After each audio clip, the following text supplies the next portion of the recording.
Guys, আমরা এখন বালুরঘাটে আছি। প্রচণ্ড ঠান্ডা। তো স্নান হয়ে গেল আমার আমার সেজো পিসি শাশুড়ির বাড়িতে আছি। তো আজকে এই জায়গার সম্পূর্ণ ভিউটা তোমাদেরকে দেখাবো, আমার পিসি শাশুড়ির বাড়িটারই সব কিছু। তো সকালকার খাওয়া দাওয়া হয়ে গেছে, স্নান টান করে নিলাম। তো এখন তোমাদেরকে আস্তে আস্তে পুরো বাড়িটা ঘুরিয়ে দেখাবো, আর সবাইকেই দেখাবো সারাদিন কি করলাম না করলাম। আমার পিসি শাশুড়ির ঠাকুর ঘর, এখানে হরি ঠাকুরের পূজা হয়, গোপাল আছে, গেট বন্ধ। তো ঠাকুর ঘরে সচরাচর সবসময় ঢোকা যায় না। তো এই যে দেখো গোটা বাড়িটা, আর এই ঠাম্মা বসে আছে এখানে।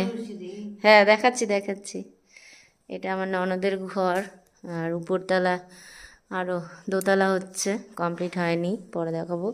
ওই পাশে আর একটা বাড়ি আছে পিসির, যেহেতু এই বাড়িতে মানে মাংসটা উঠাতে পারে না, ওই বাড়িতে রান্না বাড়ি হচ্ছে।